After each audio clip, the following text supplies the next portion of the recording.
यानी कि संगीत की जब भी बात होती है लता मंगेशकर जी का नाम उदाहरण के तौर पर लिया जाता है। यानी कि व्यक्ति रही जो कि संगीत को जाना सीखा और उसकी पराकाष्ठा तक पहुंची। ये बातों को मुझे डेट याद है क्योंकि मेरे बड़े भैया का 29 सितंबर को है, इसीलिए ठीक है। अभी वे कुछ कहते नहीं थे, ना ही किसी बात पर डांट पड़ती थी, मगर हम सभी समझ जाते थे कि हमको बुलाया पहली बार मराठी रंगमंच में, क्योंकि मराठी रंगमंच में वो काम करते थे। यद्यपि इनका जन्म कहां पर हुआ? मध्य प्रदेश में, है ना। इन्होंने कहा भले ही ऐसी विपरीत परिस्थितियां मेरे सामने आई थी, मेरी माताजी के सामने भी आई थी, लेकिन हमने किसी के सामने यह कह पाना मुश्किल होगा कि मेरी परिस्थितियां कभी बहुत अच्छी या बुरी रही। और आपको एक मजबूत जमीन बनाने के लिए आएगा आने वाला महल, हवा में उड़ता जाए मोरा लाल दुपट्टा। आज के डेट में क्या ऑटो ट्यून लगा दिया, कोई भी गा रहा आराम से ऑटो ट्यून लगा के गाना बजा दिया। उस समय आप जो रियल गा रहे, सच बताऊं तो मुझे बड़ा रिग्रेट हुआ लास्ट में 400 रुपए का यार मैं क्या लेकर के आ गया।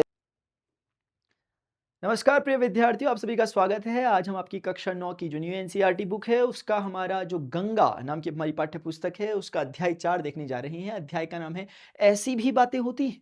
इस अध्याय को हम पढ़ेंगे, उससे पहले संक्षिप्त में जान लेते हैं कि इस अध्याय में बच्चों हमें क्या देखने को मिलेगा। एक कवि, एक लेखक यतीन्द्र मिश्र जी होंगे जो साक्षात्कार ले रहे होंगे बच्चों सुर साम्राज्ञी श्रीमती लता मंगेशकर जी का, जो कि अभी स्वर्गीय हो चुकी हैं, जो हमारे बीच में अभी नहीं रही हैं, लेकिन हम जानते हैं कि भारतीय संगीत की दुनिया में उनका बहुत व्यापक और बहुत गहरा प्रभाव रहा है। यानी कि संगीत की जब भी बात होती है लता मंगेशकर जी का नाम उदाहरण के तौर पर लिया जाता है। यानी कि संगीत बराबर लता मंगेशकर जी, इस तरह का दर्जा दिया जाता है। कुछ लोग तो उन्हें कहते हैं कि इन पर भगवान जो देवी सरस्वती है उनकी विशेष कृपा रही थी। उनका जो संगीत था इतना मीठा होता था, सुनने में लगता था, ठीक है ना। आपने जरूर इनका संगीत सुना होगा, नहीं सुना अगर किसी कारण से तो जरूर सुनिएगा एक बार, ठीक है ना। हाँ, तो पहले थोड़ा यतीन्द्र मिश्र जी के बारे में समझ लेते हैं जो इनका साक्षात्कार यानी इंटरव्यू ले रहे होंगे। हम देखिए, हमने लता मंगेशकर जी को आप अपने घर में भी सुनाइएगा सबको ये कहानी, ठीक है ना। जो ये चीजें हो रही है, कहानी नहीं है, एक साक्षात्कार, एक इंटरव्यू है। घर में सबको पढ़ करके सुनाना है, क्योंकि हमारे घर में सबने लता मंगेशकर जी का नाम सुना है। हम सब लोग उन्हें संगीत के रूप में जानते हैं, मतलब संगीत का समानार्थी के रूप में जानते हैं, संगीत के कारण ही जानते हैं। लेकिन उनका क्या व्यक्तिगत जीवन रहा था उसके बारे में थोड़ा सा प्रकाश यहां पर डलेगा, उसको भी हम समझ लेते हैं ताकि हमें पता लगे कि वो वहां तक अगर उस उपलब्धियों तक पहुंची तो उनके पीछे जड़ें किस तरह की जड़ें काम कर रही थी, उनका पारिवारिक माहौल कैसा था, उनके किस गरीबी से होते हुए वो वहां तक पहुंची थी, बीच में ऐसा हुआ था एक बार उनके पिताजी के निधन के बाद, वो सब चीजें हम देखेंगे। उनको संगीत की शिक्षा कहां से मिली, क्या उनके घर में कोई संगीत जानता था पहले से, या फिर वही अपने परिवार में सबसे पहली ऐसी व्यक्ति रही जो कि संगीत को जाना सीखा और उसकी पराकाष्ठा तक पहुंची। ये बातों को हम सीखेंगे। पहले यतीन्द्र मिश्र जी के बारे में थोड़ा जान लेते हैं। यतीन्द्र मिश्र जी का जन्म 1977 में अयोध्या, जो कि आज के आधुनिक उत्तर प्रदेश में है। उन्होंने लखनऊ विश्वविद्यालय लखनऊ से हिंदी में MA किया। कविता, संगीत व अन्य ललित कलाओं के साथ साथ समाज और संस्कृति के विविध क्षेत्रों में उनकी गहरी रुचि है। यतीन्द्र मिश्र के 3 काव्य संग्रह प्रकाशित हुए, यदा कदा, अयोध्या तथा अन्य कविताएं ड्योढ़ी पर आलाप। तो वहीं के थे, अयोध्या के, अयोध्या ही लिखा भी इन्होंने। इसके अलावा जब भी आप कभी लेखक के बारे में या फिर जो कवि हैं उनके बारे में पढ़ रहे होते हैं तो उनके बारे में ना कुछ 2-3 रचनाएं उनकी जरा समझ लिया करें। मैं चेक करना चाहता हूं आपको, 2 पहलुओं की कथा हमने पहला अध्याय पढ़ा था। क्या आप मुझे मुंशी प्रेमचंद्र जी की 3 किसी रचनाओं के बारे में नाम के साथ बता सकते हैं? बिना इधर उधर देखे टाइम स्टैम्प के साथ बताइएगा।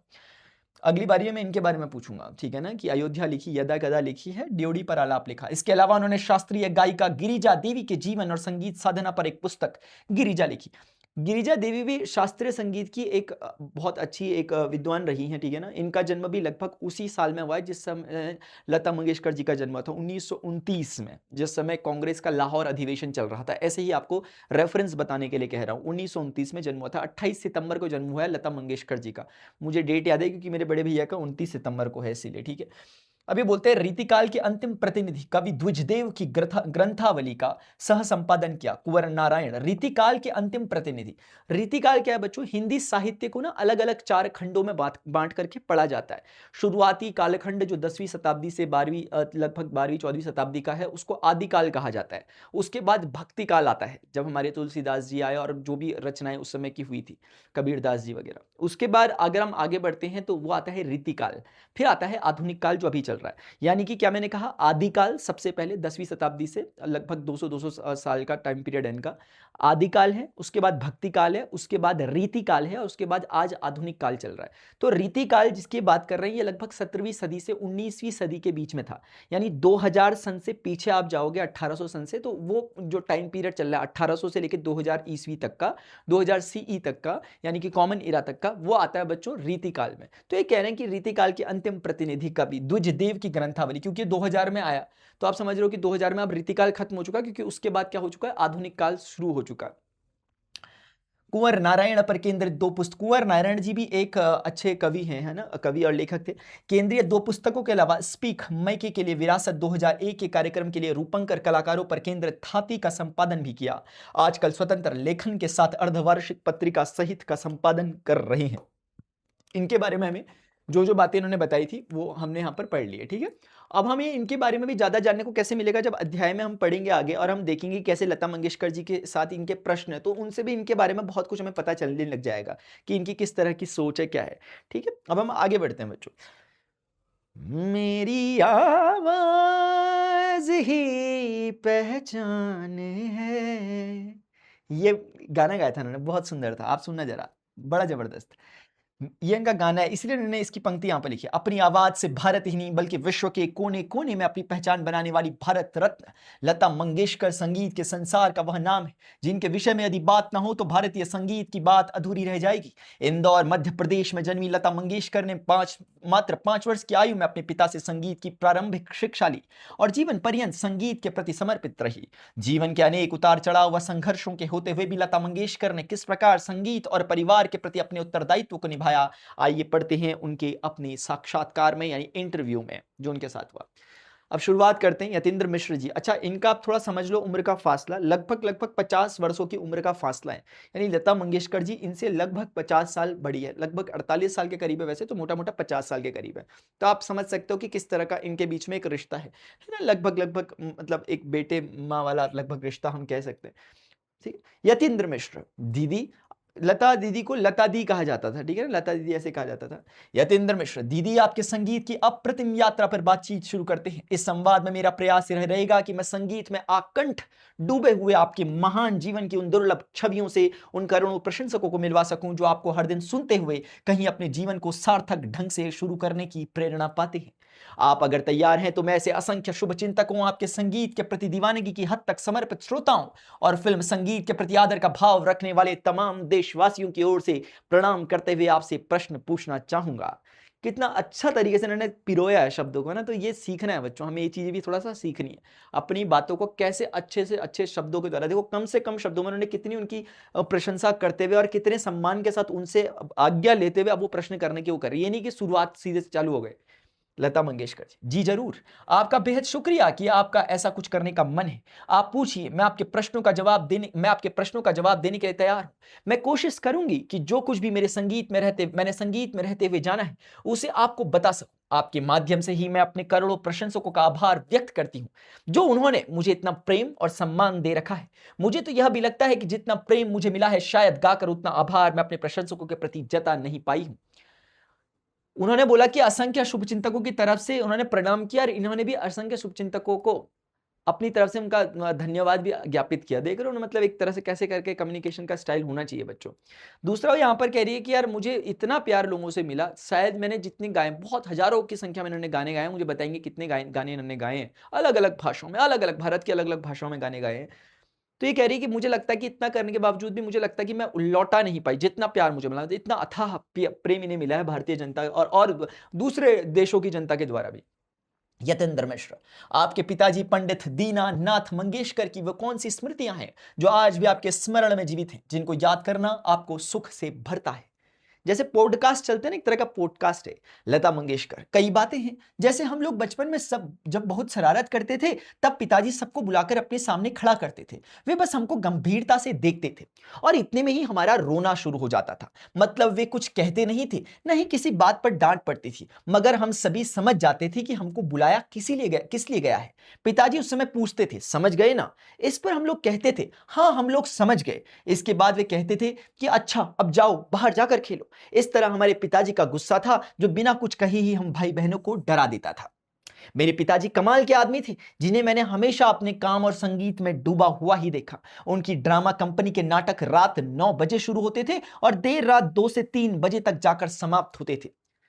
बच्चों यहां तक हमें क्या पता चला है, अपने पिताजी के बारे में बता रही है, अपने पिताजी की स्मृति के बारे में वो बता रही है कि बचपन की बातें हैं जब हम कुछ ऐसी काम करते थे जो शायद नहीं करना होता था, कुछ शरारतें कर देते थे, तो पिताजी हमें बुलाते थे और कुछ कहते नहीं थे, सिर्फ पिताजी हमें देखते थे और हम इतने में ही रोने लग जाते थे। तो आपको पता है बच्चों, जो घोड़े होते हैं ना, अलग अलग प्रकार के घोड़े होते हैं, 2 3 4 प्रकार के घोड़ों का प्रकार होता है। एक घोड़े बच्चों वो होते हैं ना, जिसको पीटना पड़ता है, जिसको मारना पड़ता है, तब वो दौड़ता है। जितना मारो उतना वो दौड़ता है। थोड़ा सा मार, आपने हाथ ढीला छोड़ा, अपने उसका लगाम ढीली छोड़ी, वो सुस्त हो जाता है। मारते हैं, भागने लग जाता है ना। मार मार मार के चलने वाला घोड़ा, ऐसा घोड़ा। एक घोड़ा ऐसा होता है बच्चों, जिसके लिए ना सिर्फ जो उसको घोड़े के जो सवार रहते हैं, वो सिर्फ क्या करते हैं कि जो उनके पास वो रहता है, वो अपना हंटर सिर्फ फटकारते हैं, हंटर को सिर्फ बजाते हैं। हंटर की आवाज सुन के ही घोड़ा समझ जाता है कि मुझे अगला स्टेप क्या करना है। यानी घोड़े को मारना नहीं पड़ता, उसको सिर्फ उसके हंटर की आवाज से। एक तीसरे प्रकार का भी घोड़ा आता है, जो सिर्फ हंटर की छाया देखकर ही समझ जाता है कि क्या, उसके लिए हंटर को फटकारना भी नहीं पड़ता, इतने एफर्ट भी नहीं लगते। ये होता है। तो ये आप समझ रहे हो। जैसे क्या होता है कि कभी कभी क्या होता है, बच्चों को मार मार के समझा रहे हो, मार मार के, एक होता है डांट डांट के समझा रहे हो, यहां डांटने तक की तक जरूरत नहीं पड़ी, सिर्फ आंखों के इशारे नहीं समझा दिया कि बच्चों ने गलती की। और ये मेरे हिसाब से एक अच्छा तरीका भी शायद होता है। और मेरा व्यक्तिगत ऐसा मानना है कि जब जब हमें किसी चीज को करने के लिए ना बोला जाता है, तो निषेध में एक निमंत्रण दे दिया जाता है। निषेध में निमंत्रण, यहां पर कूड़ा फेंकना मना है, कूड़ा सबसे ज्यादा वहीं फेंका हुआ हमें मिलेगा। क्योंकि जब जिस करने के लिए ना बोल दिया जाता है, उस ना के प्रति एक स्वाभाविक सा आकर्षण पैदा हो जाता है। ऐसा ही बच्चों के केस में। इसीलिए बच्चों, मैं आपको अपना व्यक्तिगत अनुभव बताता हूं, और किसी को नहीं बताया, आज आपको बता रहा हूं। मुझे ना, मैं क्यों काम करता हूं, आपको पता है कोई भी काम क्यों करता हूं। जैसे फॉर एग्जांपल यही सब चीजें ये हैं, या मैं बचपन से जब पढ़ाई करता था अपने टाइम पे, क्योंकि जिस समय अगर मुझे किसी ने बोल दिया कि पढ़ना है, उस समय से मेरा मोटिवेशन टूट जाता था। मेरा कुछ ऐसा रहा है। मेरे जो प्रधानाचार्य जी थे, मेरे जो प्रिंसिपल थे, वो कहा करते थे कि अगर आपको किसी कार्य को करने के लिए कहा जा रहा है ना, तो चिंता का विषय है। अगर आपको कहा जा रहा है कि पढ़ना है, तो बड़ा चिंता का विषय है कि आप आप खुद नहीं कर रहे हो, आपकी स्वप्रेरणा से नहीं हो रहा, लेकिन कोई कह रहा है। और ये बात मुझे पता नहीं कितनी गहराई तक मेरे बैठी है कि मुझे, इसीलिए मैं कोशिश करता हूं चीजों को पहले ही कर दूं, कोई बोलने का मौका ही ना दूं किसी को। क्योंकि जैसे ही किसी ने बोला, वो मेरी सबसे बड़ी कमजोरी है, मैं उसी समय डिमोटिवेट, उसी समय मेरा रस हट जाता है उस काम से, जो भी मैं कर रहा होता हूं। तो ऐसे ही करके यहां पर है। तो वो क्या कर रहे हैं, बच्चों को मार नहीं रहे, इतना ही काफी है। देखना, बच्चों को खुद आत्मबोध हो जा रहा है, उन्हें समझ में आ जा रहा है हमने कुछ गलती की है। बड़ा अच्छा एक ट्रेट है, यहां से हमें समझ में आना चाहिए। फिर ये कह रहे हैं, इतनी देर एक नाटक में इसलिए लगता था कि एक नाटक के 5 अंक होते थे। फिर उसमें लंबी लंबी रागदारी वाले गायन की भी परंपरा थी। एक बार पिताजी जब गाना शुरू करते थे, तो खूब सीटियां, तालियां और वंस मोर मिलता था। बाबा माइक पर थोड़ी तेज आवाज में गाते थे, जो सुनने पर बहुत अच्छा लगता था। मेरे पिताजी, बच्चों देखो, ये मैंने क्या पढ़ा, इसे कैसे पढ़ा मैंने, इसे आवाज नहीं पढ़ा, आवाज, ज ज नहीं, ज। तो ये ज के नीचे जो बिंदु लगता है ना, ज, ऐसे पढ़ते हैं। ऐसे उर्दू में बहुत इसका इस्तेमाल होता है, इन चीजों का ध्यान रखना पड़ता है अपने उसका। मेरे पिताजी की एक बड़ी विशेषता यह भी थी कि वे एक राग को गाते थे, उसमें सुर बदलकर भी अपना गायन करते थे। मतलब एक राग गाते समय किसी भी सुर को सा, यानी सडच बनाकर इस तरह राग को बदल देते थे कि वह कुछ नया हो जाता था, और फिर उसी समय नए राग में गाते हुए दोबारा से पहले राग और उसके सुर में वापस लौट आते थे। सड़ज बच्चों क्या है, आपने अगर कभी संगीत कभी सुना होगा, देखा होगा, थोड़े प्रारंभिक शिक्षा ली होगी, सारे गामा पाधानी होते हैं, 7 स्वर होते हैं, सा रे गा मा पा धा नी, और उसके बाद फिर से दोबारा से सा। तो ये जो सा, शुरुआत का जो सा है, इसी को सड़ज कहते हैं। सड़ज कहने के पीछे इसका एक लगभग मतलब ये भी होता है कि ये सा बाकी बचे हुए जो 6 अन्य स्वर हैं, यानी कि रे ग म प ध नी, उनका उनका आधार भी है, इसीलिए इसे सड़ज कहा जाता है। सारे ग म प ध नी सा, सा नी ध प म ग रे सा, सा रे ग रे ग म प म प ध प ध नी za za, सा नी ध प म ग रे रे सा रे ग म प। तो बच्चों इधर देखो, उस समय म्यूजिकल ड्रामा का बहुत चलन था। हमारे यहाँ कभी भी बिना म्यूजिक के कोई ड्रामा हुआ ही नहीं। एक नई बात मेरे पिताजी के नाटकों में यह भी थी कि वे पहली बार मराठी रंगमंच में कर्नाटक और पंजाब का संगीत लेकर आए। क्या कह रहे हैं, वे पहली बार मराठी रंगमंच में, क्योंकि मराठी रंगमंच में वो काम करते थे। यद्यपि इनका जन्म कहां पर हुआ, मध्य प्रदेश में, है ना, मध्य प्रदेश से कोई ज्यादा दूर भी नहीं है महाराष्ट्र। तो कहने का मतलब है, महाराष्ट्र में मराठी रंगमंच में इनके पिताजी का जो काम था मेन, उसमें था। लेकिन उसमें उन्होंने कर्नाटक और पंजाब के संगीत को भी लेकर के आए। उनकी ऐसी प्रतिभा थी इनके पिताजी की, जो दीनानाथ जी थी। मतलब उन्होंने बाकायदा कर्नाटक जाकर वहां का कुछ गीत और संगीत सीखा, जिसे अपने नाटकों में डाला। यानी कि कर्नाटक, जो बैंगलोर वगैरह जो जगह है, मंगलौर, वहां जाकर के उन्होंने कर्नाटक का जो शास्त्रीय संगीत है उसे सीखा। कर्नाटक बड़ा एक ऊंचे घराने में नाम आता है शास्त्रीय संगीतों में, कर्नाटक जैसी जगह कहाँ। मुझे यह भी याद है कि जिस दिन कोई ड्रामा नहीं होता था उस दिन घर में संगीत की सभा होती थी और बहुत सारे लोग हमारे घर आते थे, फिर वे उसमें नाटक का कोई गीत नहीं गाते थे, बल्कि उस दिन सिर्फ शास्त्रीय संगीत होता था। शास्त्रीय संगीत नहीं, क्लासिकल म्यूजिक। ये जो मैं भी बोल रहा था सारेगामा पधानी से संबंधित, ये क्लासिकल म्यूजिक है ना। ऐसा कोई नाटक के गाने या ऐसे गाने नहीं, उसमें सिर्फ बातें इसी में होती है, स्वरों में ही बातें होती है, गाना स्वरों में ही गाया जाता है। मेरे पिताजी के गाए हुए शास्त्रीय संगीत के कई रिकॉर्ड HMV से रिलीज हुए हैं, और जहां तक मुझे याद पड़ता है कि एक रिकॉर्ड उन्होंने राग जयवंती का भी बनाया था, जिसे मेगाफोन कंपनी ने बाजार में उतारा। ठीक है ना, इन्होंने यहां पर अभी बाजार नहीं लिखा, ऐसा लिखा जा सकता था वैसे, लेकिन कोई बात नहीं। तो बच्चों HMV का मतलब ये था कि हिज मास्टर्स वॉइस, एक चलता था, एक कंपनी थी जो ऐसे गानों को, एक तरह से जैसे होता नहीं कि टी सीरीज वगैरह चलती है, ऐसे HMV था कि गानों को वो करता था, एक प्लेटफॉर्म देता था लोगों को।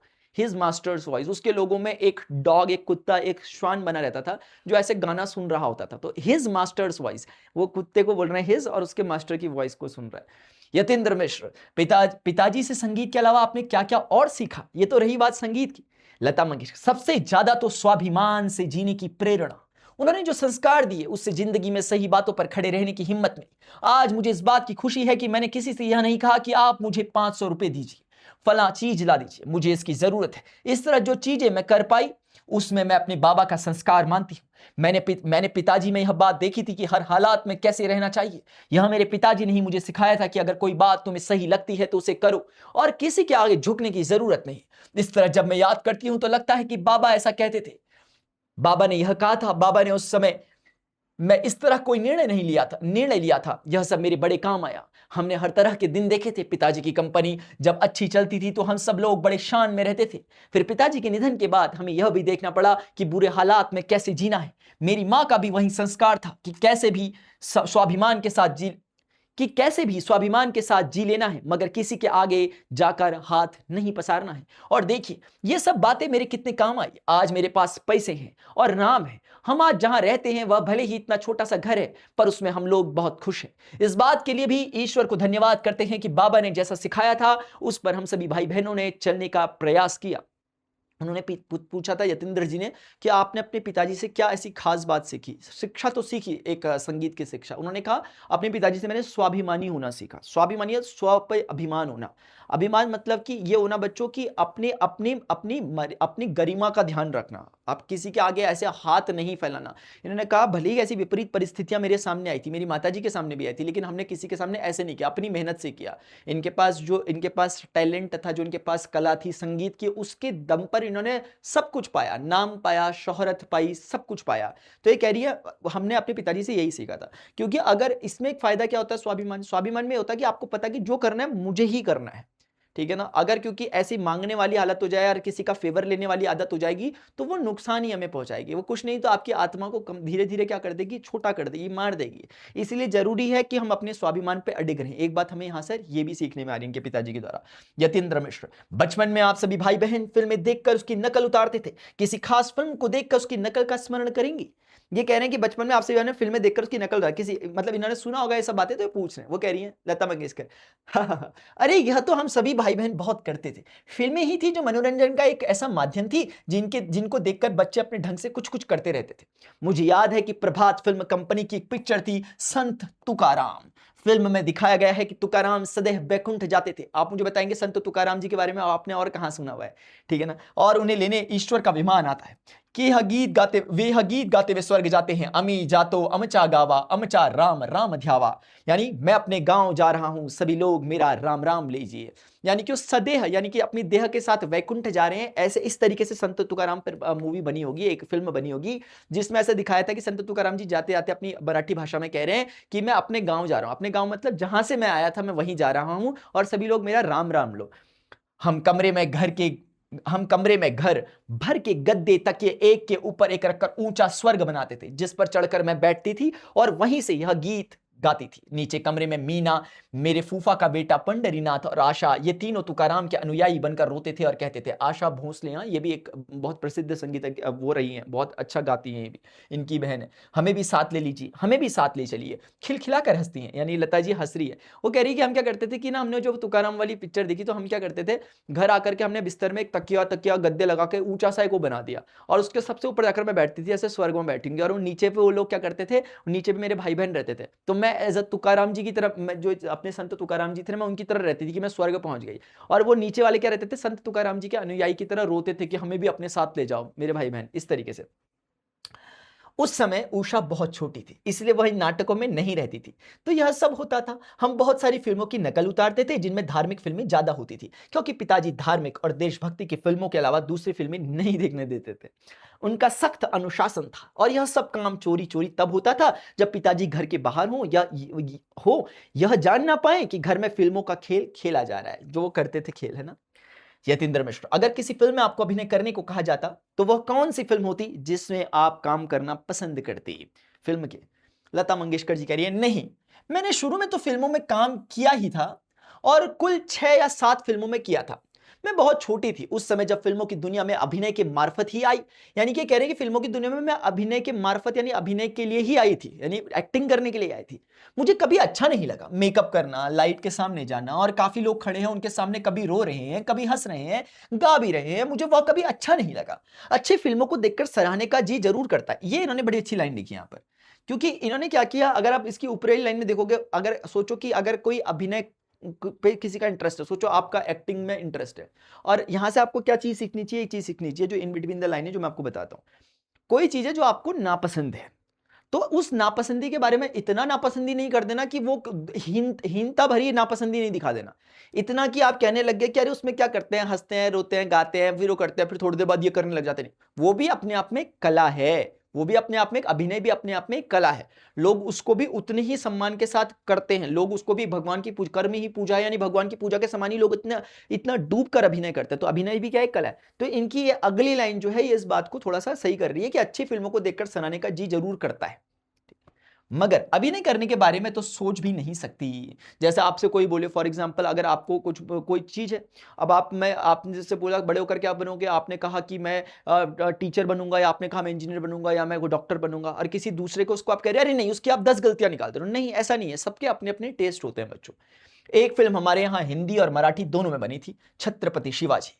उसमें भालजी पिंडारकर थे, जिन्हें मैं बाबा कहती थी। मैं उनके पास गई, हालांकि उस वक्त तक मैंने अभिनय का काम छोड़ दिया था। मैंने उनसे खुद कहा, बाबा मैं चाहती हूं कि इस फिल्म का आखिर का जो गाना है उसमें 2 लाइनें मैं भी आकर गाऊं। तो फिर मैंने उसके हिंदी और मराठी दोनों ही संस्करण में बात की 2 पंक्तियां गाई हैं। जिन दृश्यों में मैं मौजूद भी हूं, मैं छत्रपति शिवाजी को बहुत पसंद करती हूं, इसलिए बस इसी फिल्म के लिए मेरा मन हुआ कि भले ही एक दृश्य में सही, मगर यहां रहा जा सकता है। यानी कि वो पिक्चर है, उस पिक्चर में अभिनय के तौर पे दिखाई गई, क्योंकि वो गा रही थी 2 लाइनें, तो उनको भी दिखाया गया, उस मूवी में वो दिखी है।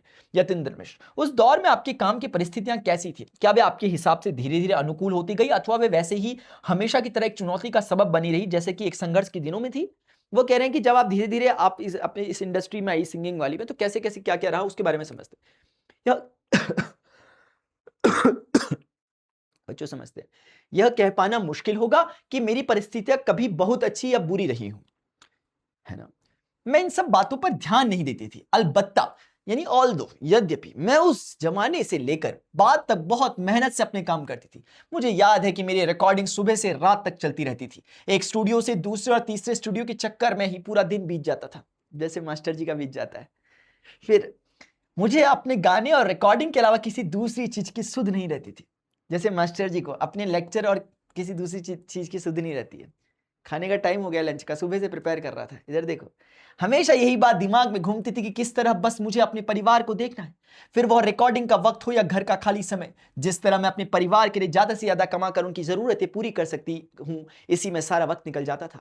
आप मेरी परिस्थितियों के बारे में पूछ रहे हैं, तो सच बात तो यह है कि मुझे रिकॉर्डिंग से या उसकी तकलीफों से इतना फर्क नहीं पड़ता था, जितना इस बात से कि मैं आने वाले कल में मेरे कितने गीत रिकॉर्ड होने, फलां फिल्म के खत्म होने के साथ मुझे नए कॉन्ट्रैक्ट की दूसरी नई फिल्मों के गाने कब रिकॉर्ड करने हैं, यानी कि उनके पास काम इतना रहता था कि वो अभी के बारे में क्या करना है वो तो बात की बात है, अभी आगे का भी ध्यान रखना होता था कि आगे कब कौन सी डेट्स आ रही है, कब कौन सा काम आ रहा है, ये सब चीजें देखने थी।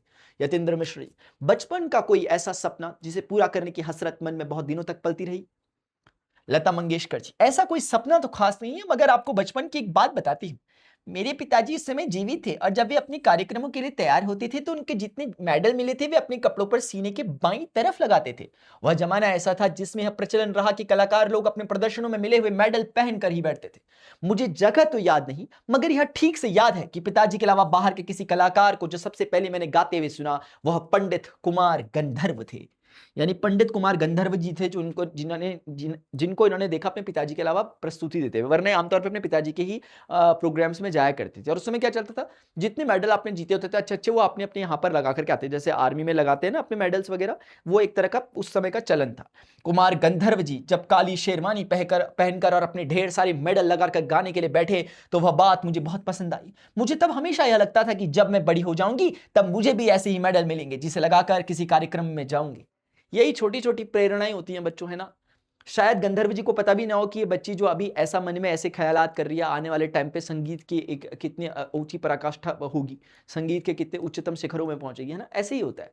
ठीक है। यतीन्द्र मिश्र, अगर हम समय के चक्र यानी टाइम मशीन को घुमा करके सन 1949-50 में ले जाएं तो आपके फिल्मों से संबंधित सांगीतिक जीवन की शुरुआत में खेमचंद्र प्रकाश, शंकर जयकिशन, हुस्नलाल भगतराम जैसे म्यूजिक डायरेक्टर आते हैं और आपको एक मजबूत जमीन बनाने के लिए आएगा आने वाला महल। हवा में उड़ता जाए मेरा लाल दुपट्टा मलमल का, हवा में उड़ता जाए मेरा लाल दुपट्टा मलमल का हो, और चले जाना नहीं नैन मिला के, जैसे गाने मिलते हैं उनकी पिक्चर्स के नाम लिख रखे हैं ब्रैकेट में ना, जिसमें होते इसमें एक नए युग का सूत्रपात होता है जो कहीं आपके कद को बड़ा बनाने में मददगार रहता है। मैं यह जानना चाहता हूं कि यदि उस जमाने में ए आर रहमान आए होते, ए आर रहमान एक म्यूजिक डायरेक्टर हैं अभी आज के आधुनिक टाइम के, जतिन ललित आए होते, ये सभी आजकल के म्यूजिक डायरेक्टर्स हैं, शंकर एहसान लॉय होते, तो ये सारे गाने कैसे बनते, उस समय आएगा आने वाला की आमद कैसी होती।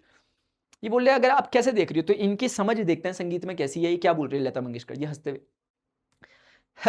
बड़ा मजेदार प्रश्न है आपका, कहना मुश्किल है, इस पर क्या बोलूं। समझ में नहीं आ रहा है कि वाकई अगर ऐसा कुछ होता तो ये गाने कैसे बनते। यह विचार और कल्पना तो सुनने में अच्छी लगती है पर मैं पूरी तरह इसका आंकलन नहीं कर सकती कि आएगा आने वाला को ए आर रहमान ने बनाया होता या हवा में उड़ता जाए को जतिन ललित ने, तो कैसा प्रभाव पैदा होता। मगर मैं इतना जरूर जानती हूं कि कुछ बढ़िया होता या बिल्कुल दूसरे अंदाज में सामने आता जिसकी शायद धुनें और तर्ज भी अलग होते। मैं आपसे प्रश्न करती हूं कि जो मेरे गाने रहमान ने बनाए या जतिन ललित के मैंने मेरे ख्वाब में जो आए, मेरे ख्वाबों में जो आए, उसे श्याम सुंदर जी, नौशाद साहब या अनिल विश्वास से रचा होता तो आपके लिहाज से वह किस तरह बनता। बच्चों मैं यहाँ पर ना मैं बीच बीच में थोड़ा सा आपको अपने मन की बातें भी बताता हुआ चलता हूँ। मुझे मेरा जो इसमें ये इनका व्यक्तिगत है, मेरा भी कुछ व्यक्तिगत है, मैं ऐसे ही कर आपका भी कुछ व्यक्तिगत है। ये कह रही है ना मगर मैं जानती हूँ कि कुछ बहुत बढ़िया होता या बिल्कुल दूसरे अंदाज में। मतलब मेरा ऐसा मैं बिल्कुल उन पे प्रश्न नहीं खड़ा कर रहा हूँ, हो सकता है अनुवाद करते समय गलत हुआ, बट मैं कह रहा हूँ जो जैसे होना होता है वो वैसे ही होता है। बढ़िया होता मैं नहीं मानता, बढ़िया होता, गंदा होता नहीं, अच्छा होता नहीं, जो होता वो हो गया जो होने वाला था, बाकी सब कल्पनाएं हैं।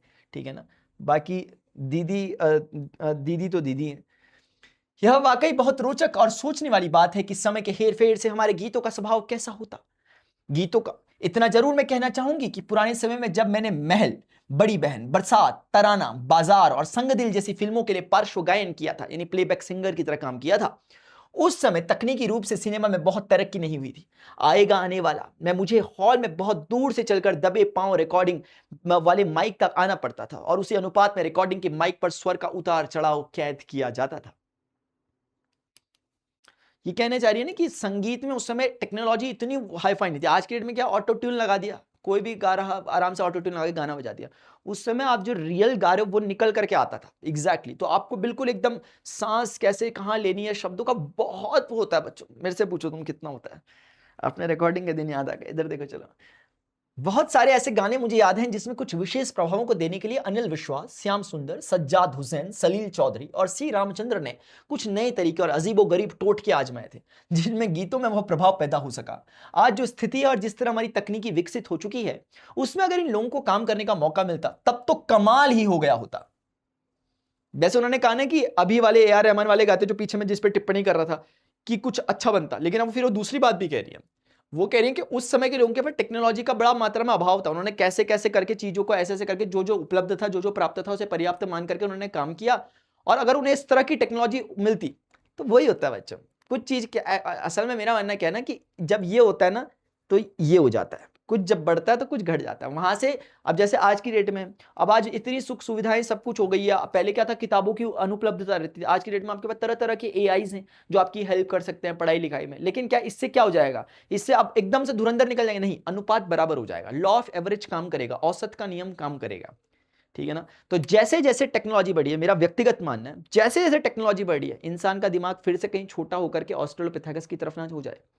क्योंकि वो उस समय की परिस्थितियां थी कि ऑस्ट्रेलोपिथेकस से, होमो हैबिलिस से और होमो इरेक्टस से होते हुए होमो सेपियंस तक आने तक हमारे दिमाग का साइज बढ़ता चला गया, क्योंकि वो जरूरत थी, क्योंकि वैसी जरूरत थी, सर्वाइवल के लिए जरूरत थी। लेकिन कहीं ऐसा तो नहीं कि अब हम वापस से अपने चरम को छू करके अब वापस से ऑस्ट्रेलोपिथेकस की जाने की कगार में, कहीं अब हमारा दिमाग छोटा तो नहीं हो जाएगा दोबारा? न जाने कितना और अधिक एडवांस किस्म का ये लोग संगीत रच पाते। आप सोच सकते हैं ठीक उसी तरह जैसा सुंदर और स्तरीय संगीत आज के संगीतकार बना रहे हैं, रहमान, जतिन, ललित और तमाम अन्य लोग, अगर पीछे जाकर काम करते तो कितनी मुश्किलें आती। ये जिसमें मैं टिप्पणी कर रहा था, ये इन्होंने पकड़ा है बात को अच्छे से। इन्होंने क्या कहा कि इन्होंने बोल दिया, इन्होंने बताया कि जो आज के म्यूजिशियंस जो कर रहे हैं, अगर इनको पीछे भेज दिया जाए तो उस समय क्या हो जाएगा, टेक्नोलॉजी कम हो जाएगी, तो इन्हें अपना खुद का बहुत सारा टैलेंट निकालना पड़ेगा, तो इनको मुश्किलें पड़ सकती है। पीछे वालों के पास टेक्नोलॉजी नहीं थी तो उनका सेल्फ निकल करके आता था। आज वाले के पास टेक्नोलॉजी ज्यादा है तो ऑटोमेटिकली सेल्फ कम हो जाता है, उसमें ये ऑटोमेटिकली हो जाता है। ठीक है ना। अब जैसे एक बच्चा है, वो नदियां पार कर करके बस्ते को अपने सर पे रख करके कैसे कैसे करके स्कूल तक पहुंच के पढ़ाई कर रहा है, और एक बच्चा है जिसको पापा उसके मर्सिडीज में आकर के गेट के बाहर छोड़ रहे हैं, वो उसमें भी रो रहा है। इन दोनों की पढ़ाई में फर्क आ ही जाएगा। ठीक है ना। मेरे लिए भी यह कम चुनौती की बात नहीं कि मैं अनिल विश्वास की धुनों जैसा काम रहमान के साथ कर रही होती और उसी तरह इन नए लोगों की धुनों पर नौशाद साहब के लिए रिकॉर्ड करती तो कैसा होता। यतेंद्र मिश्र, इसी समय विषय परिवर्तन करते हुए आपसे कुछ व्यक्तिगत सवाल पूछने का मन हो रहा है। उन्होंने क्या कर दिया, चेंज कर दिया टॉपिक। इस संदर्भ में आपके व्यक्तिगत व्यक्तित्व को देखते हुए यह बात दिमाग में आती है कि आपने रंगों में हमेशा परहेज किया, विशेषकर अपने पहनावे में इस बात का ध्यान रखा। आप कभी भी लता जी को देखोगे तो आप एक विशेष प्रकार के परिधान में उन्हें देखोगे, कैसा कि कहीं से भी रंगों की कोई भी दर्शना अभिव्यक्त ना हो सके। यार कितनी अच्छी हिंदी लिखी यार, मुझे मजा आ गया, रोंगटे खड़े कर देते हैं लोग भी मेरे। तो बच्चों देखो, ये इसमें तो फिर भी फूल फूल दिख रहे हैं। कोशिश करती थी कि सफेद साड़ी में रहती थी, आपकी सफेद रंग की साड़ियों पर मौजूद रंगीन धारियां, ये दिख रही है रंगीन रंगीन धारियां फूलों जैसी, गुल बूटों और पल्लों का रंग छोड़कर कहीं भी रंग से दोस्ताना निपटा नहीं दिखता। कभी इनको रंग बिरंगी साड़ी में, मैं भी अगर सोचता हूँ, मुझे भी कभी किसी इनकी पिक्चर ऐसी याद नहीं आ रही है इनकी, जब भी मैं याद करूँ इनकी बहन याद आ जा रही है मुझे, आशा भोसले जी, वो याद आ रही है मुझे अलग अलग कपड़ों में। लेकिन ये कभी मुझे याद नहीं आ रही कि सफेद साड़ी के अलावा मैंने भी नहीं कभी देखा हो। ऐसे में ख्याल मन में आता है कि आपके रंगों का त्योहार होली कैसे मनाती होंगी। होली को लेकर कोई संस्मरण या व्यक्तिगत रुचि की कोई बात जो आप यहां साझा करना चाहें। लता जी, हम होली खेलते थे, यह बहुत पहले की बात है जब मेरे पिताजी जीवित थे। आजकल तो मैंने होली खेलना ही बंद कर दिया। पहले सारा दिन रंग खेलना और भीगना और बाद में जाकर देर शाम तक नहाना, अब यह सब सालों से अच्छा नहीं लगता। यह जो होली पूरे देश में प्रचलित है, हम उसे होली की तरह नहीं मनाते थे। मेरा मतलब यह है कि होली के एक दिन पहले जब होली जलाते हैं और उस समय होलिका की पूजा होती थी, उसमें जो प्रसाद चढ़ाया जाता है, उन तमाम तरह की मिठाइयों को होलिका में डालते हैं। नारियल भी होलिका में आखिरी में जलाया जाता है, जिसे जल जाने के बाद आग से निकालकर उसे तोड़कर प्रसाद लेते हैं। वह जो राख बनती है उसे उठाकर दूसरे दिन एक दूसरे पर डालते हैं। इसे हम लोग गुड़वड़ कहते हैं। होली के बाद 5वें दिन रंग पंचमी आती है। उस दिन, पंचमी क्यों 5वें दिन आती है, उस दिन मेरी मां और पिताजी हम सब भाई बहनों पर केसर घोलकर थोड़ा छिड़कते थे। केसर बहुत महंगा होता है बच्चों, सैफरन। कल ही मैं एक सामान लेकर आया केसर का, कोई एक, मैं गया ऐसी कहीं जा रहा था, कुछ एक प्रदर्शनी लगती नहीं, ऐसे कुछ लोग आते हैं। एक लेडी थी, उन्होंने कहा कि मैंने खुद का स्टार्टअप करा है, मैंने कुछ अभी नाम लेकर के प्रमोशन कर दूंगा उनका सीधे सीधे सैफरन नाम था उनके उसका। तो उन्होंने दिया मुझे 400 रुपये का इतना सा, वो एक कुछ था उसमें पाउडर सब दिया उन्होंने मुझे, हेयर का कुछ बोल रही थी, आपको ज़रूरत है ऐसा बोल रही थी, मुझे बताओ इधर देखो। चलो खैर, उस दिन मेरी माँ सच बताऊँ तो मुझे बड़ा रिग्रेट हुआ लास्ट तक 400 रुपये का यार मैं क्या लेकर के आ गया, इधर देखो। चलो फिर क्या बोलती थी माँ घर में, मैं इसलिए कह रहा हूँ एग्जाम्पल क्योंकि सैफरन केसर वही होता है, उसका जिक्र हो रहा है इसलिए याद आया मुझे। माँ घर में कुछ मीठा मीठा बनाती थी, जो भगवान को चढ़ाकर हमें प्रसाद में खाने को मिलता था। हम सभी की अलग-अलग आरतियाँ भी माँ उतारती थी और इस तरह हमारे घर में बचपन में होली का त्योहार मनता था। यह होली जो आजकल प्रचलित है, इसका कोई प्रभाव हमारे घर में नहीं था। ये कह रही है हमारे वहाँ एक बिल्कुल एक ट्रेडिशनल तरीके से होली का त्योहार बनता था। होली के पहले भी, होली के दौरान भी और होली के बाद भी वो चलता था कुछ दिनों तक। और उन्होंने पूरा का पूरा बता दिया कि क्या-क्या व्यवहार होता था। आज की डेट में ऐसा नहीं कि आपने 8 बजे से 12 बजे तक के बीच में होली बन रही, बस उसके बाद सबके सब अपने-अपने काम में चले गए। कह रही है वैसा नहीं था। हमारे यहाँ दशहरा और दिवाली का ज़्यादा महत्व था। नवरात्रि भी बहुत धूमधाम के साथ हम लोगों के यहाँ मनती है। नवरात्रि के पहले दिन हम गुड़ी पड़वा मनाते हैं, तो आप भी मनाते होंगे, जिसका विशेष महत्व है। इसमें हम घर में बाहर गुड़ी बांधते हैं और कलश स्थापना करते हैं। सूर्योदय के समय ही गुड़ी पर बताशों की माला या हार बनाकर चढ़ाई जाती है, जिसे सूर्यास्त होने तक उतार लिया जाता है और प्रसाद के रूप में घर के सभी सदस्य उसे लेते हैं। यह एक बहुत महत्वपूर्ण आयोजन है। हमारी तरह और ऐसी मान्यता है कि भगवान राम 14 वर्ष बाद जब अयोध्या लौटे थे, तो हर घर में ऐसे ही बताशों की लड़ी सजाकर गुड़ी बांधी गई थी। अयोध्या से इनका क्या संबंध है, आप बता सकते हो टाइम स्टैम्प के साथ? 2 संबंध है, आप देखते हैं क्या बताते हैं। महाराष्ट्र में ऐसा ही कहा जाता है, पहले दिन गुड़ी बांधने के बाद 9 दिन तक उत्सव मनाया जाता है, जिसके अंत में नवमी पर राम जी के जन्म की तिथि रामनवमी आती है। ठीक है? अब बच्चों आगे बढ़ते हैं। तो यह त्योहार हम राम आगमन मानकर मनाते हैं, जबकि बाकी जगहों पर दुर्गा की आराधना में नवरात्र होती है ना? तो बाकी जगह पे हम नवरात्रा जब मनाते ही हैं हम सब जगह, जैसे आप बंगाल की तरफ अगर आप चले जाओगे तो वहाँ तो बिल्कुल एकदम दुर्गा पूजा होती है। ये कह रहे हैं कि हम हमारा जो मेन नवरात्रि का वो था, उसमें हम राम जी के जन्म के अवसर पर या राम जी के आगमन के अवसर पर, जो रावण विजय करने के बाद आए थे लंका विजय के बाद, उसके रूप में मनाते हैं। महाराष्ट्र में उस तरह नवरात्र नहीं बनता, जिस तरह गुजरात, उत्तर प्रदेश और राजस्थान में दुर्गा की आराधना में यह त्योहार मनाया जाता है। आप देखोगे गुजरात में गरबा जो होता है, वो गरबा किससे संबंधित है? इन्हीं से संबंधित है ना, दुर्गा माता के उसमें ही वो गरबा का आयोजन किया जाता है। एक तरह से दुर्गा माता की स्तुति होती है वो। यतिंदर जी, त्योहार की ऐसी कोई खास बात जो आपके शुरुआती जीवन में परंपरा की तरह निभती रही हो और जिसे आपने बाद में पूरी आत्मीयता के साथ निभाना जारी रखा हो? लता जी, ऐसी कोई खास बात मुझे याद नहीं आती, अलबत्ता इतना जरूर कहूंगी कि 50 का दशक रहा होगा जब मैं फिल्म इंडस्ट्री में नई-नई आई थी। इनका जन्म 1929 यानी मैं हुआ था, यानी 30 मान लो आप फुटाफट, तो 50 यानी 20-21 साल की उम्र में ही फिल्म इंडस्ट्री में आ गई थी और मेरा काम कुछ चल निकलना शुरू हुआ था। उस दौरान मैंने कुछ सालों तक दिवाली के दिन अपने सीनियर म्यूजिक डायरेक्टर्स के यहाँ मिठाई लेकर जाने का चलन शुरू किया था। आप सुनकर हैरान होंगे कि मैं ऐन दिवाली के दिन तड़के 5 बजे ही नहा धोकर बहुत सारे संगीतकारों के घर मिठाई लेकर पहुंच जाती थी। ठीक है। एक बार बड़ा मजेदार वाकया हुआ कि मैं नौशाद साहब के घर सुबह करीब 5:30 बजे पहुंच गई और जब कॉलबेल बजी तो उनिंदे से नौशाद साहब मुझे गेट पर खड़ा देखकर डर गए। वे डरकर पूछने लगे, लता बाई सब खैरियत तो है, इतने सवेरे क्या मुसीबत आन पड़ी? है ना? मैंने उन्हें हंसकर कहा, कुछ नहीं नौशाद साहब, आज दिवाली है तो आपको बधाई देने और मिठाई पहुंचाने चली आई। इस पर वे बोले, अरे इतनी सुबह क्यों परेशान हुई? तब मैंने उनको हंसते हुए जवाब दिया कि नौशाद साहब, आपके अलावा मुझे अभी 2-3 जगह अनिल विश्वास जी, रोशनलाल, मदन भैया और बर्मन दा के यहां भी जाना है। बर्मन जी ये सब म्यूजिक डायरेक्टर्स हैं अपने अपने टाइम, आर डी बर्मन अगर मैं गलत नहीं हूं तो। इस पर वे लाड से भरकर बोले, हाँ मैं बिल्कुल भूल गया, लेकिन पहले बैठो, चाय पियो और मुंह मीठा करो, फिर जाने देंगे। फिर बोले, है ना? तो ये है आर डी बर्मन जी के वहां। लता तुम सबको मिठाई बांट रही हो, लेकिन सारे संगीतकारों को मिलकर तो तुम्हें मिठाई खिलानी चाहिए। तो तुमने हमारी धुन में इतनी मिठास घोली है। नौशाद साहब से मैंने यह इतना भर कहा कि आप आशीर्वाद दीजिए कि आगे भी जीवन में हर दिवाली के साथ मैं और मधुर से मधुर गीत गा सकूं। इनको कह रहे हैं कि हमें तो तुम्हें मिठाई खिलानी चाहिए कि तुमने इतने अच्छा म्यूजिक हमें दिया, हम लोगों को दिया, म्यूजिक डायरेक्टर्स को, कि हम लोग धन्य हो गए।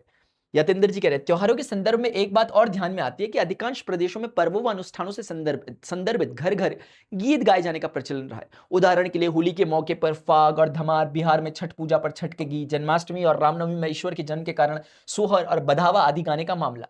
ये गीत ज्यादातर घर और मोहल्ले की स्त्रियां ही गाती हैं। गायन एक रिवाज की तरह कायम है। ऐसे में महाराष्ट्र के संदर्भ में आपके देखे ऐसे कौन से अवसर आए हैं? वो कह रहे हैं महाराष्ट्र में भी ऐसा कुछ होता था, कोई फंक्शन होते थे, कोई इस तरह के कोई पर्व होते थे और उस पर गीत गाते थे? लता जी हंसते हुए, हमारे यहाँ होली और दिवाली पर तो इस तरह घरों में गीत नहीं होता। यह जरूर है कि विवाह के बाद जब नई बहू घर में आती है तब एक पूजा होती है घरों में, जिसमें पास पड़ोस की बहुत सारी औरतें आती है। यह मंगला गौर कहलाता है। सारी औरतें बिल्कुल मुग्ध भाव से गीत गाती हैं और नाचती भी हैं, बिल्कुल ठेठ गमई अंदाज में। यह मंगला गौर का उत्सव मनाया जाता है, मगर आहिस्ता आहिस्ता वह भी अब खत्म हो रहा है। मुझे अच्छी तरह से याद है जब मैं बहुत छोटी थी तब घर परिवार या पड़ोस में किसी की भी शादी के बाद यह मंगला गौर मनाया जाता था और हम सभी लोग उसमें खूब नाचते गाते थे। उनमें स्त्रियां नौटंकी और तमाशा की तरह भी कुछ कुछ करती थी, मतलब कोई कुछ भी रूप धर कर नाचता था। यतीन्द्र जी, दीदी कोरस में गाने वाली लड़कियों के साथ आपके कैसे रिश्ते रहे? कोरस मतलब जो साथ में पीछे से गाते हैं ना और बाकी लोग। क्या वे सब भी आप लोगों की गायकी में कोई सहयोग करती थी? उनका एक अलग ही विभाग होता था जो मुख्य पार्श्व गायक गायिकाओं से अलग रहता था। पूछ रहे हैं क्वेश्चन में कि क्या उनको अलग ट्रीटमेंट होता था? बच्चों एक होता है संगीतकार और एक होता है संगतकार। कभी और दिन बताऊंगा इस बारे में। लता जी, उस वक्त एक ऐसा ग्रुप था जो सब जगह जाता था। नौशाद साहब के यहाँ, मदन मोहन जी के यहाँ, Shankar Jaikishan, M D Burman, R D Burman, अच्छा S D Burman, R D Burman दो अलग अलग ब्रदर्स हैं, लक्ष्मीकांत, प्यारेलाल, ये जितने भी लोग थे सभी के यहाँ एक ही ग्रुप की लड़कियां थी। यानी कहना चाह रहे हैं उनका एक कॉमन सा ग्रुप था, ये जो सभी जगह जाते थे कोरस वाले सभी जो कोरस में जाते, इसलिए सबसे मेल मुलाकात भी गहरी पहचान में बदल गई थी। मेरा कोरस की लड़कियों के साथ बहुत अच्छा संबंध था, मतलब जितनी भी लड़कियां थी वो बिल्कुल मेरे घर जैसी थी। सबका ही घर में आना जाना होता था। मीना की शादी जब कोल्हापुर में हुई तो कोरस की सारी लड़कियां और लड़के वहां आए थे और उन लोगों ने वहां खूब गाने गाए और डांस किया था। जहां तक मुझे याद पड़ता है सन 1960 में जो ग्रुप कोरस वाले गाने वालों को हमें मिला था वो लगभग 80 तक वैसे ही चला। ओह गॉड, 20 सालों तक इनके साथ रहे वो। 1980 के पास जाकर वह बदला गया। फिर उनमें कुछ लड़कियों ने गाना बंद कर दिया था और कुछ लोगों ने छोड़ दिया था गाना। फिर 80 के बाद तो यह भी हो गया था कि कोरस वालों का म्यूजिक पहले रिकॉर्ड हो जाता था, बाद में हम लोग जाकर अपने गाने गा आते थे। उससे पहले के दौर में पुरुष और स्त्री आवाजों को कोरस हम लोगों के गीतों के साथ ही रिकॉर्ड होते थे, यानी गीत गाते थे वो भी साथ में पैरेलली गाते थे। अब क्या होता था कि कोरस अलग से रिकॉर्ड कर लो बीट्स के साथ और उनको अलग से कर लो। अक्सर मुकेश भैया और मेरे गाने या किशोर कुमार और मेरे गानों में कोरस की लड़कियां साथ ही गाती थी। उनमें से कुछ के नाम तो मुझे अभी भी याद है। कुछ एक लड़कियां बहुत सुरीला गाती थी, जिनमें कविता, गांधारी, कल्याणी, सुमन और रेखा थी। यह सब मुझे बहुत बड़ी भली थी और अच्छी लगती थी। कविता और गांधारी बहनें थी और दोनों साथ ही कोरस में गाती थी। रेखा शादीशुदा बाल बच्चों वाली औरत थी जो अच्छी तरीके से कोरस में एक साथ देती थी। कल्याणी की भी आवाज सुंदर थी। यह सब इतनी भली थी कि जब रिकॉर्डिंग के लिए आती थी तो अक्सर वहां स्टूडियो में ज्यादा कुर्सियां नहीं होती थी। वे सब बड़े मजे से जमीन पर बैठती थी और अक्सर मैं भी रिकॉर्डिंग में आकर वहीं जमीन पर बैठकर उन सभी के साथ बातें करती थी। यह मैं उन कोरस गाने वाली लड़कियों की बात कर रही हूं जो बहुत शुरुआती दौर में लगभग 50 और 60 के दशक में संगीतकारों के यहाँ कोरस गाने के लिए जाती रही हैं। आजकल का मुझे कुछ मालूम नहीं। अब कौन कौन से लोग हैं उनका सिंगर्स के साथ में गाना रिकॉर्ड होता है अलग से, यह मुझे मालूम नहीं। मुझसे मिलने वाले जितने लड़के लड़कियां थे उन सब ने बहुत बात तक संपर्क बनाया हुआ था। यतेंद्र मिश्र, संगीत की प्राचीन परंपरा में बहुत सारी जनश्रुतियां और कहानियां संगीत को गरिमा और शिखर देने के संदर्भ में कही जाती रही हैं। या हम इस तरह कह सकते हैं कि परंपरा में व्याप्त रही है। मसलन स्वामी हरिदास और तानसेन की युग की बहुत सारी कथाओं में यह मान्यता भी प्रचलित रही है कि तानसेन के दीपक राग गाने से दिए जल उठे, या कि उनकी पुत्रियों ताना रीरी के मेघ राग गाने से वर्षा होने लगी। इस तरह की अवधारणाओं पर आप किस तरह से सोचती हैं? एक बार बच्चों क्या हुआ था कि ये जो हरिदास जी है ना, ये तानसेन जी के गुरु थे। तानसेन जी का बचपन का नाम शायद मकरंद पांडे था या फिर क्या था, आप मुझे प्लीज बताएंगे, ठीक है ना, आप मुझे बताएंगे। इनके बारे में ऐसा कहा था ना कि ये जो थे यार मकरंद पांडे, शायद मैं गलत हो सकता हूँ, तात्या टोपेहर किसी और का नाम ना हो, महेश या कुछ तो नाम था, प्लीज बताएंगे। तानसेन नहीं था इनका नाम, इनको नाम बाद में मिला था। तो ऐसा कहा जाता है कि बचपन में ना हरिदास जी जंगल से गुजर रहे थे। जब वो जंगल से गुजर रहे थे तो शेर की भयंकर गर्जना की आवाज आई और वो घबरा गए। वो जगह ढूंढने लगे, कहाँ जाए, अपने शिष्यों के साथ थे। तब तक वहां से एक झाड़ी से पीछे से एक बच्चा हंसता हुआ बाहर निकला। वो बच्चे ने वो शेर की आवाज निकाली थी, इस तरह की नकल की थी उसने शेर की आवाज की। तो हरिदास जी बहुत प्रभावित हुए। वो उस बच्चे के साथ उसके घर गए। उसके घर में उसके परिवार वालों से बोला कि बच्चा मुझे चाहिए, मैं इसे शिक्षा दूंगा संगीत की। और हम सभी जानते हैं कि तानसेन फिर आगे जाकर के कैसे अकबर के नवरत्नों में से एक बने थे, संगीत के एक महान ज्ञाता, है ना। ऐसे ऐसे ही एक बार ना तानसेन जी के बारे में मैंने कथा सुनी है, मुझे नहीं पता है कितनी सही है ऐतिहासिक रूप से, लेकिन तानसेन जी के एक मित्र थे, मुझे उनका नाम नहीं पता अभी। एक बार ऐसा कुछ हुआ कि चलो वो वाली कथा मैं बाद में सुनाऊंगा आपको, क्योंकि मुझे मेरे पे फैक्ट्स की उसमें कमी है, नाम मुझे नहीं पता, क्योंकि वो बड़ी अच्छी कथा है। लेकिन उसमें कुछ ऐसा होता है कि दो प्रतियोगियों के बीच में प्रतियोगिता होती है कि जब बात होती है कि भाई तानसेन से बड़ा कोई नहीं है उस्ताद, ऐसा करके ना। तो मैं कंफर्म नहीं कर पा रहा हूँ, बट तानसेन जी थे या उनके मित्र थे। तो तानसेन जी गाना गाते हैं और गाना गा करके जंगल से ना मृग जो होते हैं, हिरण आ जाते हैं। और मतलब ये बड़ी चौंकाने वाली बात थी कि ऐसा कोई गाना गा रहा है कि हिरण जंगली जानवर मोहित हो जा रहे हैं। तो हिरण आ जाता है, तो वो अपनी माला उस हिरण को पहना देते हैं और हिरण चल जाता है। सब वाह वाही करते हैं। तब तक एक दूसरे संगीतज्ञ आते हैं, वो दोबारा से म्यूजिक बजाते हैं और इस बार सिर्फ वही हिरण आता है जिसके गले में वो हार बंधा था। तब लोग वाह वाह साधुवाद साधुवाद कहने लगते हैं, आखिर ये कौन है। तब पता चलता है कि उनके बचपन के शायद मित्र थे। खैर, दूसरी बात, एक बार तानसेन से अकबर ने कहा था, ऐसा भी सुनने को आता है कि यार तुमसे तो श्रेष्ठ कोई हो ही नहीं सकता गाने में। मैंने बहुत सुने लेकिन तुम तो ज़बरदस्त गाते हो। जैसे मेघ मल्हार या ऐसी चीज़ें कि दिए जल उठते थे, राग भैरव या इस तरह की चीज़ें गाते थे। तो उनका कहना था, तानसेन जी का कहना था नहीं, मेरे जो गुरुजी हैं ना, उन्होंने कहा तुम्हारे गुरु से मुझे तो अच्छा लगता है। उन्होंने कहा नहीं, नहीं, मैं अच्छा गा ही नहीं सकता क्योंकि मेरे गुरु, अब उसने कहा कि अपने गुरु को हमारे सामने लाकर गावा। उन्होंने कहा नहीं गा सकते क्योंकि मेरे गुरु ही सबसे अच्छा गाते हैं, क्योंकि वो पहली बात है वो किसी छोटे-मोटे सम्राट के लिए नहीं गाते। मैं गाता हूँ आपके लिए, वो गाते हैं सीधे परमात्मा के लिए, ऐसा करके। अब इनसे पूछा जा रहा है कि इस पे आप इस अवधारणा को कैसे सोचती हो आप कि दिए जल उठते थे, बारिश हो जाती थी, ऐसा टाइप का संगीत गाते थे? लता जी, यह जिस जमाने की कथाएं हैं जिसमें हरिदास बाबा और तानसेन जैसे महान संगीतकारों के लिए ऐसा कहा गया, तो हो सकता है कि उनकी कला में कोई सच्चा सुर या आत्मा की आवाज लगी होगी, तो ऐसा कुछ घट गया होगा। ऐसा हम आदर में मान लेते हैं, परंतु यह निश्चित हुआ ही होगा, यह कम से कम मैं नहीं कह सकती, क्योंकि ऐसा मेरा कोई अनुभव नहीं है।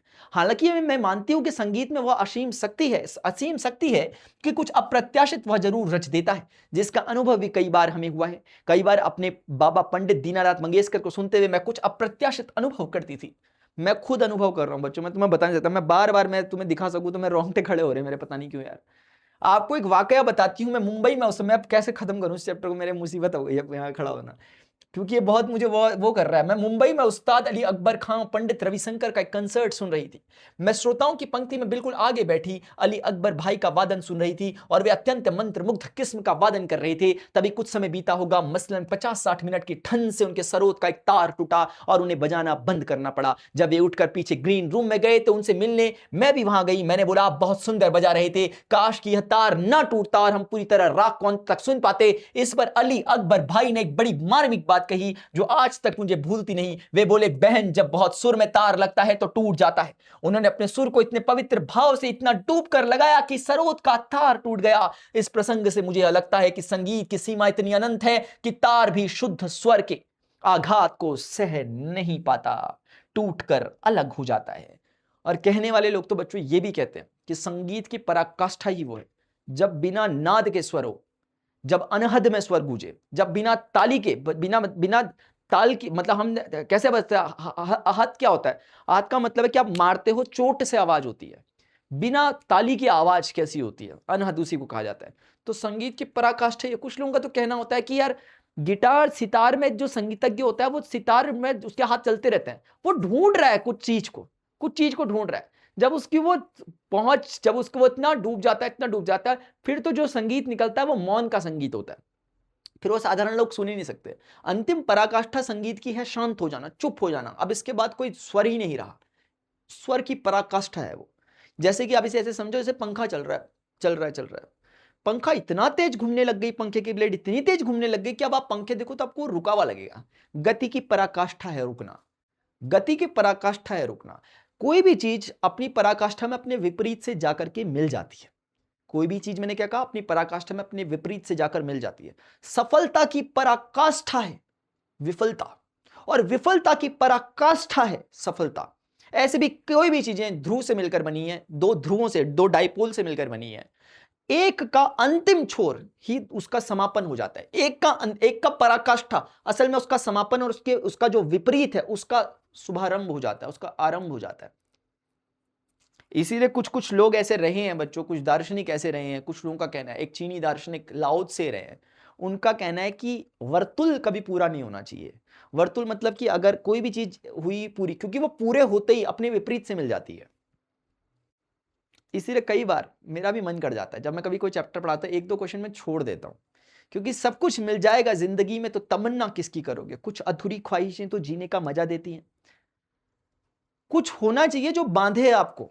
अगर आप निर्बंध हो गए, अगर आप किसी चीज से बंध ही नहीं पा रहे हो, तो आपके इस संसार में टिकने का भी क्या वजूद रह जाएगा? मतलब क्यों टिकोगे आप? ऐसी एक कहानी आती है बच्चों, श्री रामकृष्ण परमहंस जी की, है ना। रामकृष्ण उनका नाम था, जो श्री माँ काली के बड़े उपासक थे। स्वामी विवेकानंद जी के गुरु के रूप में उन्हें जाना जाता है, तोताराम जी के शिष्य के रूप में उन्हें जाना जाता है। बंगाल के प्रसिद्ध साधकों में से एक परमहंस एक उपाधि है, रामकृष्ण उनका नाम था। परमहंस एक उपाधि, ऐसी बंगाल में कोई शुद्धानंद परमहंस जी भी हुए।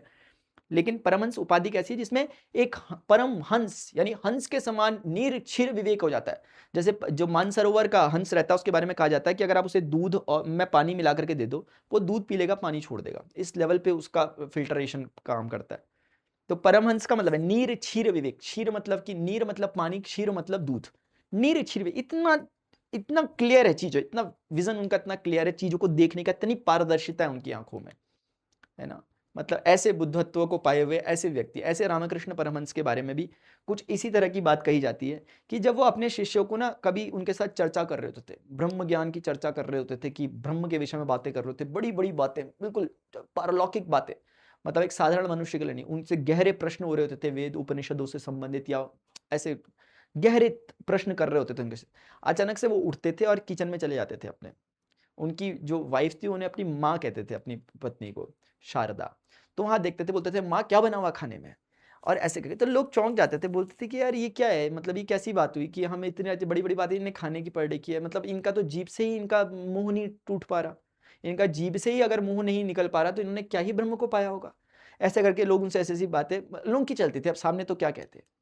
लेकिन एक दिन कुछ ऐसी ही बात आती है, बताते हैं कि उन माँ शारदा ने ही उनसे जब बोला कि आप ऐसा क्या है, मतलब ऐसे अच्छा लगता है, तो उन्होंने एक बात कही थी, उन्होंने कहा था ना मुझे बंधे रहने के लिए कुछ चाहिए, मैंने फिलहाल अपने को एक सबसे छोटी जो चीज़ हो सकती है उससे, इस चीज़ से बांधा है, इस चीज़ से मैंने बांधा है, और जिस दिन मेरा पलायन होने वाला होगा ना, मेरा इस जब मैं चाहूँगा, जिस दिन मेरा इससे मोह भंग हो गया, समझ जाना मेरा पलायन है अब यहाँ से।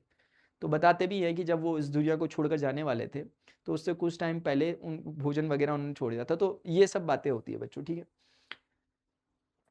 यतेंद्र मिश्र, दीदी आप तो घर घर में व्याप्त हैं, आपकी आवाज से लोगों की सुबह होती है। अगर मैं अतिरेक नहीं कर रहा तो यह कहना वाजिब है कि आप अमर हैं और दूसरी लता मंगेशकर होना इस दुनिया में संभव नहीं है, ठीक है ना। हाँ, यतेंद्र मिश्र जी ऐसा कह रहे हैं, ठीक है ना। क्या कह रहे हैं कि दीदी आप तो घर घर में व्याप्त हैं, आपकी आवाज से लोगों की सुबह होती है। अगर मैं अतिरेक नहीं कर पा रहा तो यह कहना वाजिब है कि आप अमर हैं और दूसरी लता मंगेशकर होना इस दुनिया में संभव नहीं है। दूसरा कोई नहीं हो सकता बच्चों,